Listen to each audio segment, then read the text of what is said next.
नमस्कार दोस्तों, स्वागत है आप सभी का rice smart Hindi YouTube channel पर। मैं सोनम गोयल और आज के इस क्लास में हम कुछ खास करने वाले हैं।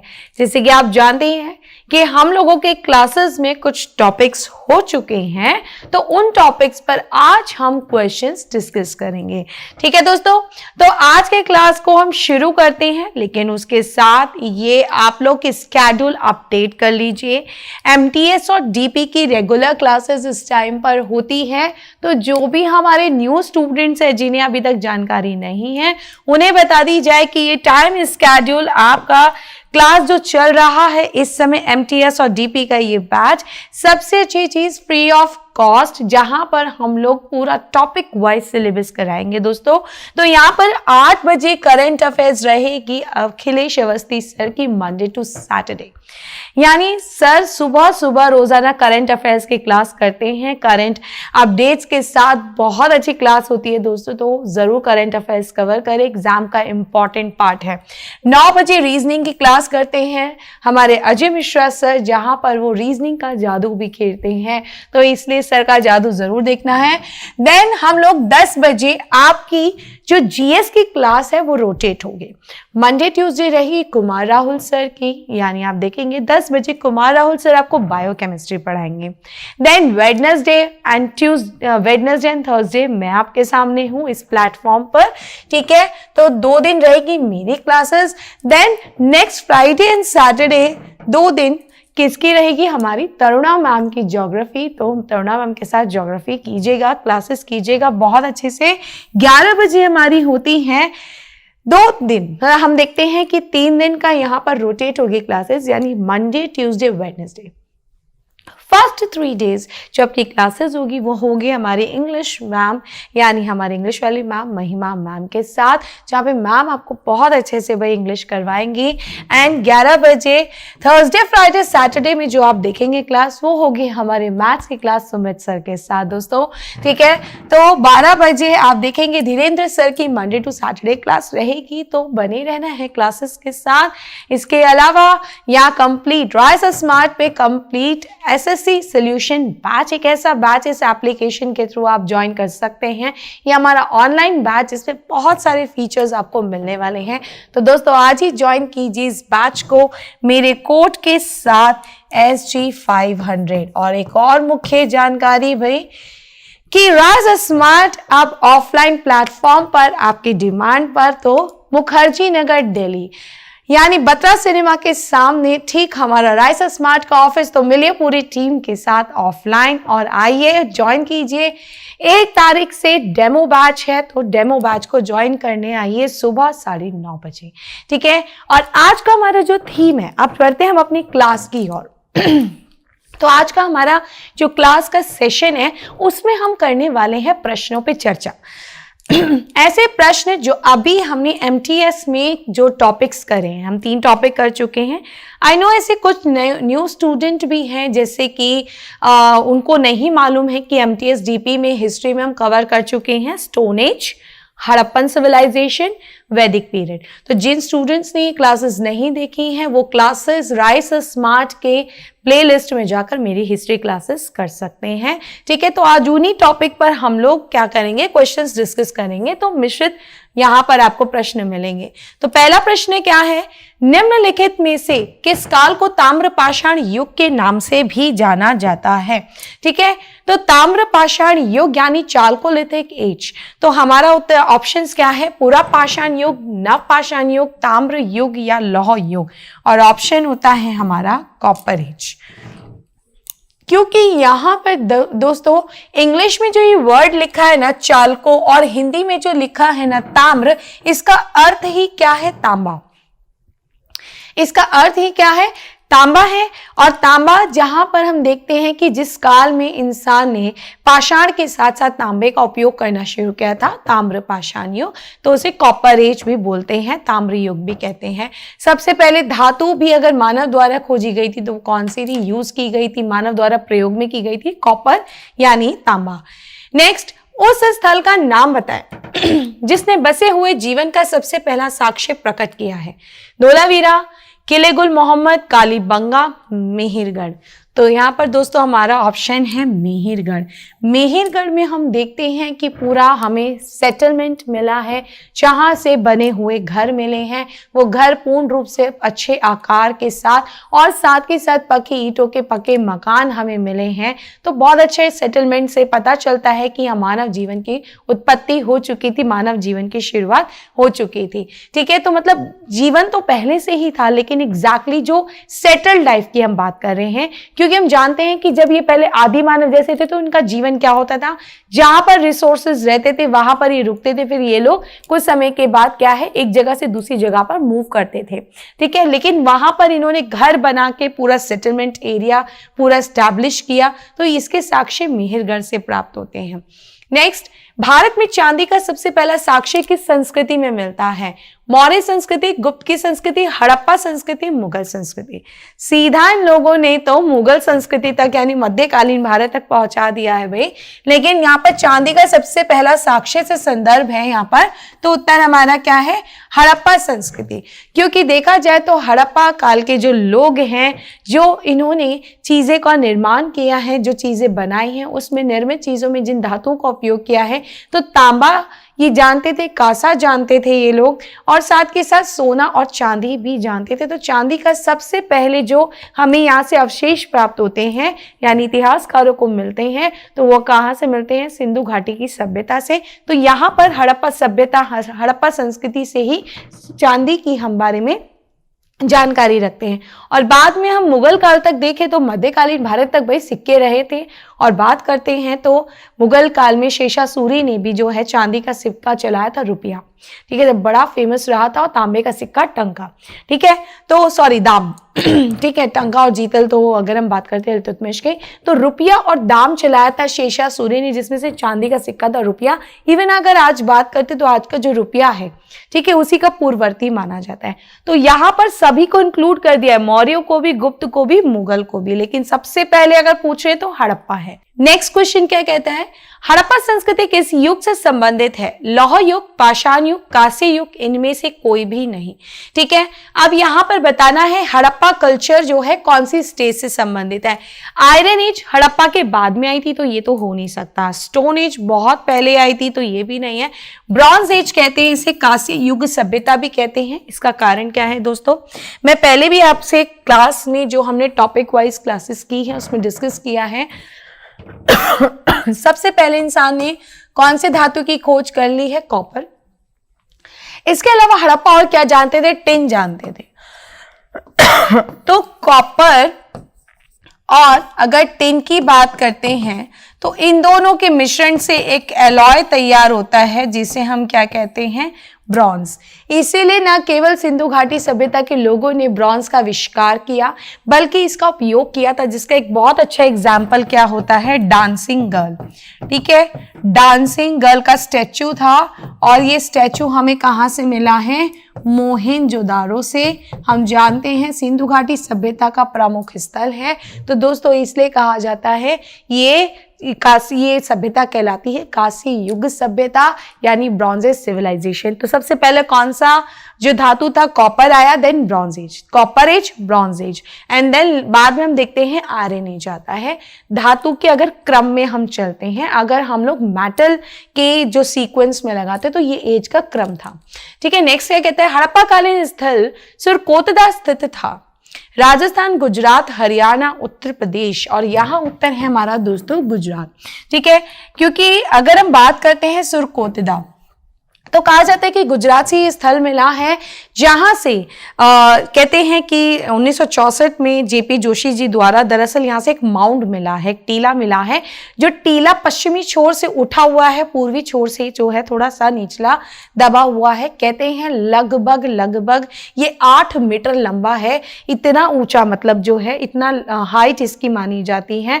तो आप इमेजिन कर सकते हैं इतना बड़ा जो माउंड मिला है, उसे सुरकोतदा के बारे में अच्छे अच्छे से जानकारी प्राप्त होती है कि ये सिंधु घाटी सभ्यता का स्थल था और यहाँ पर दरअसल इसे 3 फेजेस में इतिहासकारों ने देखा है। क्योंकि अगर हम देखते हैं सिंधु घाटी सभ्यता के, तो राजस्थान, गुजरात एक ऐसा, ये जो यहाँ पर हम देखते हैं इन क्षेत्रों में सिंधु घाटी सभ्यता के बहुत सारे स्थल प्राप्त हुए हैं। जैसे अगर गुजरात का ही हम देखते हैं तो लोथल, ठीक है, लोथल जिस चीज के लिए फेमस था वो क्या था, ऑब्वियसली हम जानते हैं। तो लोथल से मिलता है क्या लोथल से मिलता है डॉकयार्ड, ठीक है, बंदरगाह, जिसकी बारे में हम लोग पहले भी चर्चा कर चुके हैं। नेक्स्ट, सिंधु घाटी सभ्यता के किन स्थानों पर चावल की भूसी पाई गई है? ठीक है, क्या है? लोथल और धोलावीरा, सुरकोतदा और राखीगढ़ी, चहूंदड़ और कालीबंगन, या लोथल और रंगपुर? तो उत्तर है हमारा लोथल और रंगपुर। ठीक है, लोथल और रंगपुर से जो चावल के भूसे यानी हम देखते हैं चावल के साक्ष्य मिले हैं। हालांकि में बहुत सारे सिंधु घाटी सभ्यता से संबंधित काफी चीजें, जानकारी यहाँ से प्राप्त होती हैं। जैसे अभी हाल ही में हम लोथल की बात कर ही रहे थे, बट इतना हम जानते हैं कि सिंधु घाटी सभ्यता से पहले जो एक एज आती है यानी कॉपर एज से भी पहले नियोलिथिक एज, ठीक है, जिसे हम लोग बोलते हैं दोस्तों नवपाषाण काल। तो नवपाषाण काल यानी पाषाण का यानी स्टोन एज का वो चरण जो एक नया युग है जिसमें इंसान कृषि करना जान चुका था। तो हालांकि सबसे पहले कृषि तो जौ की थी, लेकिन बाद में चावल और गेहूं की भी उपज होने लगी थी। तो इसका बहुत अच्छे साक्ष्य हमें प्राप्त होते हैं भारत में, क्योंकि मेन हम देखते हैं कि लोगों का जो आधार बन चुका था वो क्या हो चुका था, कृषि। हालांकि सिंधु घाटी सभ्यता में हम देखते हैं कि इनका जो मेन ऑक्यूपेशन व्यवसाय क्या माना जाता है, व्यापार माना जाता है। तो चावल के साक्ष्य जो हमें भूसी के साक्ष्य मिले हैं वो क्या है, लोथल और रंगपुर है। नेक्स्ट, सिंधु लोगों के आवासीय घर किससे बने होते थे? कीचड़, पत्थर, तांबा, पक्की ईंटें। तो बड़ा अच्छा जवाब है हमारे पास पक्की ईंटें, ठीक है, बेक्ड ब्रिक्स। हम जानते हैं कि सिंधु घाटी सभ्यता के जो 2 प्रमुख स्थल शुरुआत में मिलते हैं, जैसे कि अगर मैं बात करती हूँ 1921 में दयाराम साहनी ने खोजा था हड़प्पा, और अगर बात करते तो 1922 में यानी अगले ही साल आर.डी. बनर्जी ने खोज कर दी थी एक और नगर, मोहनजोदारो। ये दोनों ही नगर बहुत विशाल नगर है इस सभ्यता के, जहां पर इतनी बड़ी बड़ी बिल्डिंग्स ह्यूज लेवल पे यहाँ पे मिलती हैं, इतनी बड़ी इमारतें। 5000 साल पुरानी सभ्यता है, लेकिन उसके बावजूद भी आज भी ये बिल्डिंग्स बहुत ही अच्छी, कहते हैं ना, मतलब अच्छी हालात में मिले हैं, बहुत ही अच्छी मतलब सुथरी हुई हालत में मिली हैं, जहां पर ये मतलब कहते हैं ना गवाही देते हैं उस काल की कि उस काल में कितने अच्छे लेवल पर जो है निर्माण होता होगा। क्योंकि आज भी इनकी बिल्डिंग्स बहुत सटीक तरीके से खड़ी हुई हैं, जिसमें ये लोग जो हैं उस ज़माने में सोचिए चारकोल जैसी चीज़ें और ये जिप्सम का यूज़ करते थे अपने बिल्डिंग्स मतलब चीज़ों को अरेंज करने में। जैसे लेयर्स बनाते थे, जैसे हम ग्रेट बाथ की बात कर रहे हैं, तो अगर ग्रेट बाथ की भी एग्जाम्पल लेते हैं तो ये भी एक स्ट्रक्चर है जिसको ईंटें जो लगाई गई है एक फॉर्म में लगाई गई है। तो यहाँ पर जो ईंटें होती थी बहुत ज़बरदस्त, उसको पकाकर यूज़ करके एंड देन उसको प्लेस करके बनाई जाती थी बिल्डिंग, जो आज भी बहुत ही अच्छे तरीके से हमें इन सब की जानकारी देते हैं। नेक्स्ट, ऋषि प्रहलाद की कहानी किस उपनिषद में दी गई? ये एक अलग ही प्रश्न है और ये प्रश्न बहुत कम लोगों को जो है जानकारी है, बट कोई नहीं, बहुत अच्छा प्रश्न है और प्रश्न ही इसका उत्तर है। ईशा उपनिषद, मुंडको उपनिषद, छंदोग्य उपनिषद, प्रश्न उपनिषद। तो यहाँ पर उत्तर है हमारा प्रश्न उपनिषद। दरअसल उपनिषद में एक है मुख्य उपनिषद जिसमें 10 मतलब मुख्य उपनिषद की संख्या कितनी है, 10 है, और उसमें से एक कौन सा है, प्रश्न उपनिषद कहलाता है, जिसमें हमें जो है ऋषि प्रहलाद की कहानी के बारे में जानकारी मिलती है, जो एक महर्षि होने के साथ साथ एक बहुत बड़े विद्वान भी हुआ करते थे। नेक्स्ट क्वेश्चन क्या कहता है दोस्तों, निम्नलिखित में से किस ग्रंथ में शिल्प संघ का उल्लेख है? ईशा उपनिषद, मुंडको उपनिषद, छंदोग्य उपनिषद या रघुवंश? वेल, हालांकि हमें ये बहुत अच्छे से जो है यहाँ पर नहीं नजर आ रहा है, बट कोई बात नहीं, यहाँ पर मैं एक बार इसको हाईलाइट कर देती हूँ। हमारा उत्तर होता है रघुवंश। ठीक है, रघुवंश जो है दरअसल कोई और नहीं, कालिदास की रचना है जिसमें शिल्प संघ का उल्लेख किया गया है। और कालिदास हम जानते हैं कि चंद्रगुप्त द्वितीय, गुप्त शासक चंद्रगुप्त द्वितीय की जो मतलब उनके दरबारी जो 9 रत्न हम देखते हैं, उन 9 रत्न में से थे एक कालिदास। ठीक है, तो कौन नहीं जानता जिन्हें कहा जाता है शेक्सपियर ऑफ इंडिया, भारत का शेक्सपियर। नेक्स्ट हमें ऑप्शन क्या दिखता, सॉरी प्रश्न क्या दिखता है दोस्तों, निम्नलिखित में से कौन सा पुराण केवल गद्य में लिखा गया है। यहां पर अब गद्य की बात की जा रही है और ऑप्शंस है विष्णु पुराण, वायु पुराण, वामन पुराण, गरुण पुराण। तो हमारा उत्तर होता है विष्णु पुराण। विष्णु पुराण जिसमें हम देखते हैं कि भगवान विष्णु जिनके बारे में मतलब जैसे कि कहा जाता है कि उनके जन्म, उनके जैसे उन्होंने इनकारनेशंस और जिस तरह से अवतार लिए थे उसकी कहानियाँ, साथ के साथ वैष्णव धर्म का प्रमाण। वैष्णव धर्म का प्रमाण क्या मतलब उनके किस्से कहानी, और वैष्णव धर्म का जो प्रचार प्रसार जो आधार है वो है विष्णु पुराण, जिसमें भगवान विष्णु को बहुत अच्छे से उल्लेख किया गया है।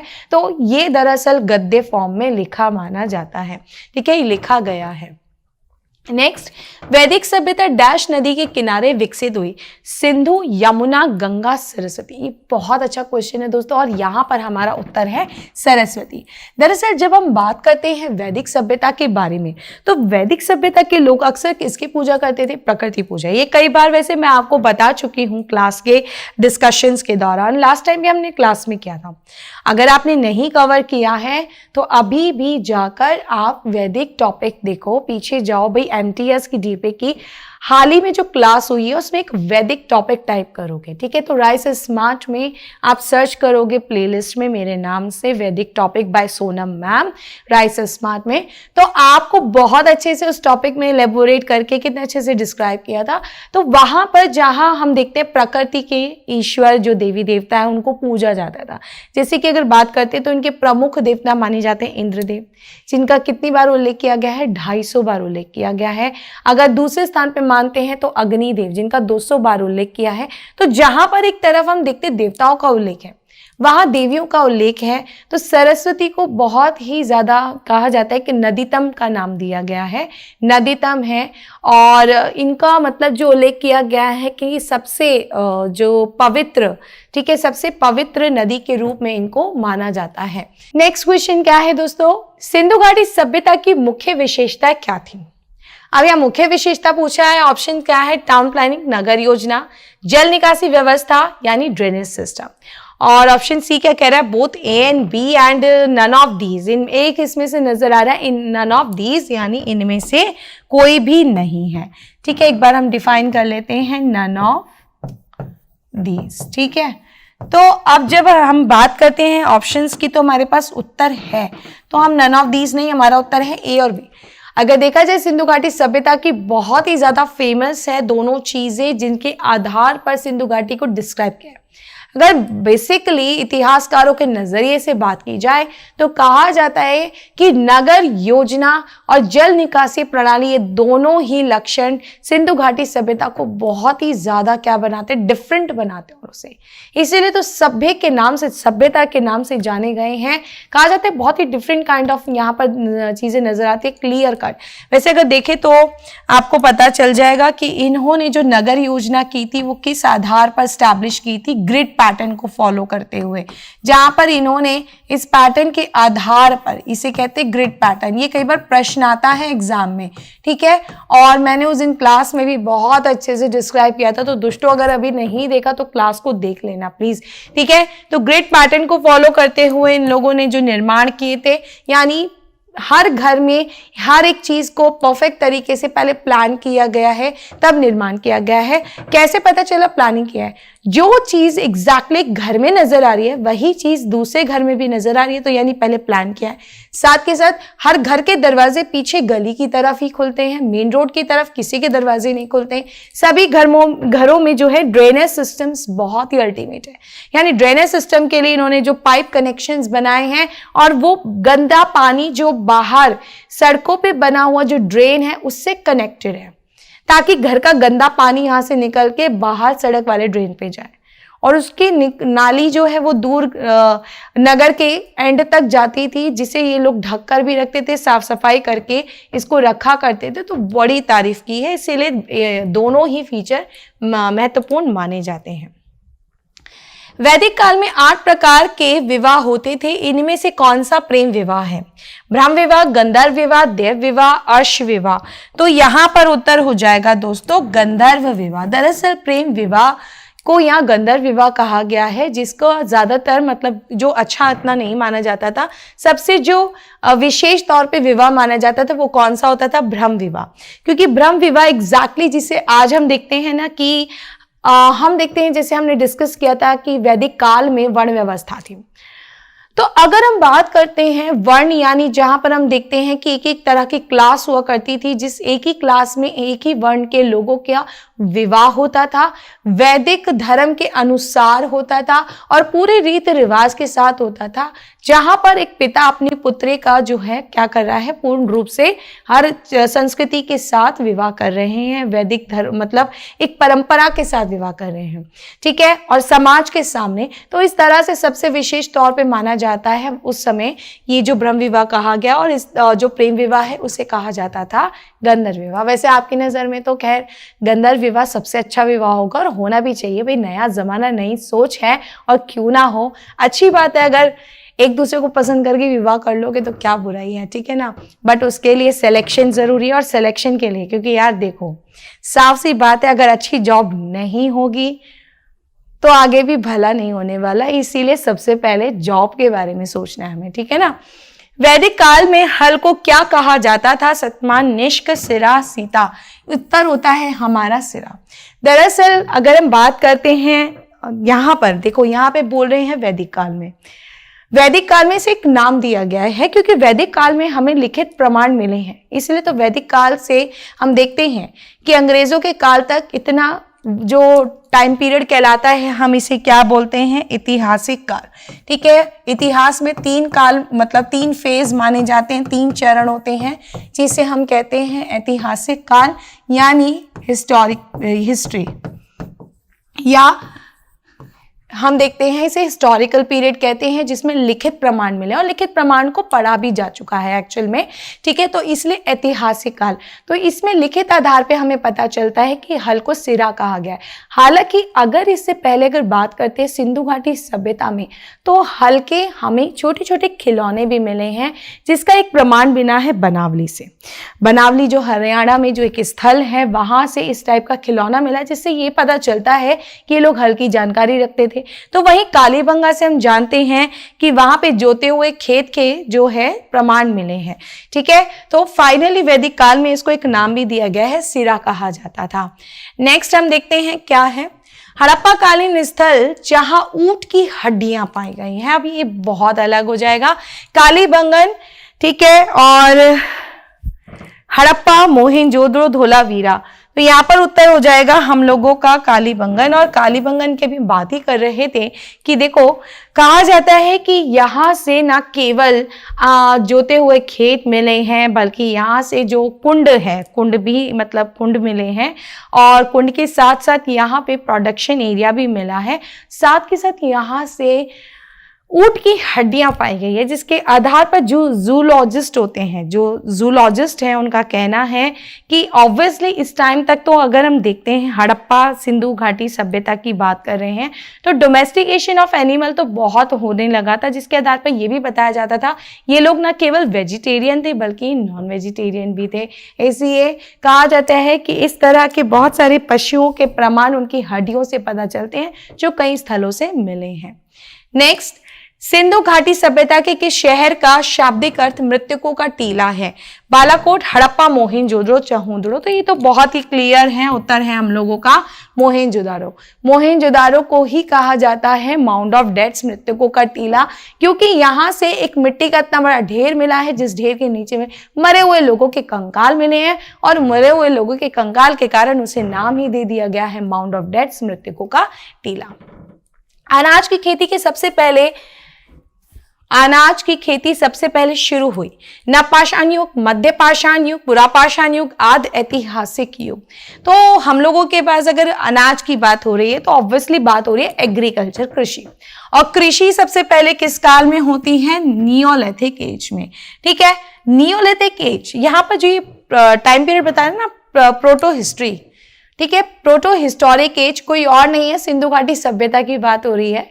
तो सिंधु घाटी सभ्यता उसे बोलते हैं आदि ऐतिहासिक काल, इसका एग्जाम्पल है सिंधु घाटी सभ्यता। क्योंकि आधा ऐतिहासिक क्यों है भाई? क्योंकि यहां पर जो है लिपि तो मिली है, लिखे हुए प्रमाण तो मिले हैं, उन्हें पढ़ा नहीं गया है, तो आधा अधूरा इतिहास है, इसीलिए सिंधु घाटी सभ्यता प्रोटो हिस्टोरिक पीरियड है। लेकिन उससे पहले ही नवपाषाण युग में इंसान जो था पशुपालन के साथ साथ कृषि करना जानता था, इसे हमारा उत्तर होता है नवपाषाण युग। ठीक है। नेक्स्ट, भारत में मनुष्य का सबसे पहला साक्ष्य कहाँ मिलता है? नीलगिरी पहाड़ियां, शिवालिक पहाड़ियां, नल्ला माला पहाड़ियां या फिर नर्मदा घाटी? तो यहाँ पर उत्तर होता है ये नल्लामाल हिल्स एंड नर्मदा वैली। तो नर्मदा घाटी हमारा उत्तर होता है। नर्मदा घाटी से मिला है एक ऐसा मानव जो होमो इरेक्टस का था, इसीलिए इसको नर्मदा मैन भी बोला जाता है। और इसकी जो स्पीसीज थी वो होमो इरेक्टस थी, यानी होमो सेपियंस, आधुनिक मानव से जो पीछे की स्पीसीज, उससे पहले की स्पीसीज मानी जाती थी होमो इरेक्टस। होमो इरेक्टस में जो वो ह्यूमंस की बॉडी थी वो बिल्कुल इस तरह से इरेक्ट फॉर्म में नजर आती है, इसलिए इसको होमो इरेक्टस बोलते थे। मतलब जैसे कि हम देखते हैं कि आदि मानव थोड़े उनकी बॉडी बेंड होती थी, मुड़ी हुई होती थी, झुकी हुई होती थी, इनकी जो थी इरेक्ट थी। तो ये थोड़ी सी आगे जाकर विकसित होने वाली प्रजाति थी, जिसका अवशेष भारत में हम देखते हैं नर्मदा घाटी की ओर से मिलता है, इसीलिए इसे कहा जाता है नर्मदा मैन। ठीक है। नेक्स्ट, मनुष्य द्वारा उपयोग किया जाने वाला पहला अनाज था गेहूं, चावल, जौ, बाजरा। तो सबसे पहले, ये प्रश्न बहुत आता है, कई बार डिस्कस कर चुके हैं, लेकिन अगेन एंड अगेन प्रैक्टिस है, तो यहां पर याद रख लीजिए जौ। सबसे पहले मानव ने किसकी खेती की थी? जौ। और बहुत बाद में जाकर जो है चावल और गेहूं की भी खेती करना शुरू किया था। नेक्स्ट, भारतीय उपमहाद्वीप में कृषि का सबसे पहला साक्ष्य कहां से मिलता है? कोल्टी हवा, लहुरा देव, मेहरगढ़, टोकवा। तो सबसे पहला जो प्रमाण मिलता है वो हमें मिलता है मेहरगढ़ से। ठीक है। मेहरगढ़ से हम देखते हैं कि एक्चुअल में जहां पर सेटलमेंट एरिया भी था, वहां पर हम देखते हैं कि हम लोगों को जो एग्रीकल्चर के वो थे साक्ष्य थे वो भी प्राप्त होते हैं। ठीक है। तो अगर हम कोल्डी व लहुरा देव की बात करते हैं तो ऑब्वियसली हम लोगों को यहाँ पर तो और भी विकसित, जैसे चावल के साक्ष्य भी मिलने लग गए थे। ठीक है। लेकिन उससे पहले हमें जो कृषि की बात की है तो नाम आता है मेहरगढ़। नेक्स्ट, वैदिक धर्म को डैश के नाम से भी जाना जाता था? बुद्ध धर्म या फिर ब्राह्मण धर्म, जैन धर्म, हेडोनिज्म। तो यहाँ पर उत्तर होता है भाई ब्राह्मणिज्म, क्योंकि हम सब जानते हैं कि ब्राह्मण धर्म ही, मतलब वैदिक धर्म को ब्राह्मण धर्म कहा जाता है, कि जहाँ पर हम देखते हैं कि ये जो क्लास डिवीजन हुआ था जिसे ऋग्वेद में लिखा गया है, तो वहां पर जो वेद धर्म के जो एक तरह से कहते हैं ना कि उसके दावेदार हुए थे, वो ब्राह्मण क्लास कहलाती है बाद में जाकर, जिन्होंने समाज में इस वेद के आधार पर अस्तित्व कायम किया था। और बाद में रक्षा का जो आधार था, मतलब जो सुरक्षा प्रोटेक्शन के लिए, वो क्षत्रियों के ऊपर आ गया था। समाज में जो व्यापार कर रहे हैं, कृषि कर रहे हैं, ठीक है, ट्रेड कर रहे थे, उनको कहा गया था वैश्य। और अंत में कहा जाता है कि जो लोग जो निम्न जाति के माने जाते थे, जिन्हें सेवा के काम में, तो उन्हें शूद्र कहा गया। तो इसीलिए जो ब्राह्मण, जो जिन्होंने वेद धर्म को प्रस्तुत किया, जिनके माध्यम से वेद धर्म को जो है समाज में स्थापित किया गया था, तो वो ब्राह्मण धर्म भी कहलाता था। नेक्स्ट, हड़प्पा में कितने अन्न भंडार मिले हैं? 5, 6, 7, 3। तो यहाँ पर उत्तर होता है हमारा 6।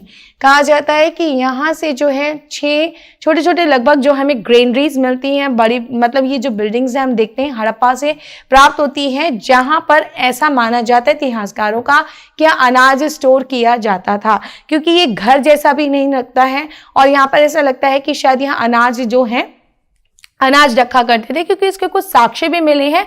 साथ के साथ जो प्लेटफॉर्म मिले हैं, वहां पर जो इसके पास प्लेटफॉर्म मिले हैं, वहां पर कूटे हुए अनाज के साक्ष्य से प्राप्त होता है कि शायद यहाँ पर अनाज स्टोर करते थे और बाद में इसे इस प्लेटफॉर्म पे जो है कूटा जाता होगा। नेक्स्ट, गड्ढे में निवास का साक्ष्य कहाँ से प्राप्त हुआ है? बुर्ज़होम, कोल्डियावा, ब्रह्मगिरी या संगनकल्लू? तो यहाँ उत्तर होता है बुर्ज़होम। बुर्ज़होम से गड्ढे करके, मतलब हम देखते हैं कि इस तरह से जो पिट ड्वेलिंग, जैसे गड्ढा करके बनाकर और अपने रहने का जो स्थान बनाते थे, तो इस तरह के साक्ष्य हमें मिले हैं बुर्ज़होम। ठीक है। इवन बुर्ज़होम से एक और चीज़ हमें, बुर्ज़होम कश्मीर, बुर्ज़होम से हमें एक और अटपटी चीज़ मिलती है कि यहाँ पर जो मरने के बाद इंसान को दफन किया जाता था, तो उन मालिकों के साथ कुत्तों के अवशेष मिले, जहां पर यह माना जाता था कि रिवाज है कि मरने के बाद जो है कुत्तों को मालिकों के साथ दफन करते थे। ठीक है। और इस तरह से ये प्रश्न भी आता है, तो अगेन हमारा उत्तर होता है बुर्ज़होम। नेक्स्ट, राष्ट्रीय मानव संग्रहालय कहाँ स्थित है? गुवाहाटी, बस्तर या फिर भोपाल, चेन्नई? तो हमारा उत्तर होता है भोपाल, जहां मानव संग्रहालय में बहुत अच्छे से बताया है मानव की सारी स्टेजेस, जिस तरह से देखते हैं कि ह्यूमन बीइंग किस तरह से आदि मानव से जो है होमोसेपियंस में कन्वर्ट होते हैं। तो ये भोपाल में स्थित है, यानी मध्य प्रदेश में। ठीक है। और इसी के साथ होते हैं हमारे आज के प्रश्न। तो कैसी रही थी ये क्लास? तो भाई फटाफट से कमेंट बॉक्स में लिखकर जरूर बताना है, लाइक एंड शेयर जरूर करना है। फिर मिलेंगे एक नए सेशन में, एक नए अंदाज में। तब तक दीजिए मुझे आज्ञा। Tata, bye bye.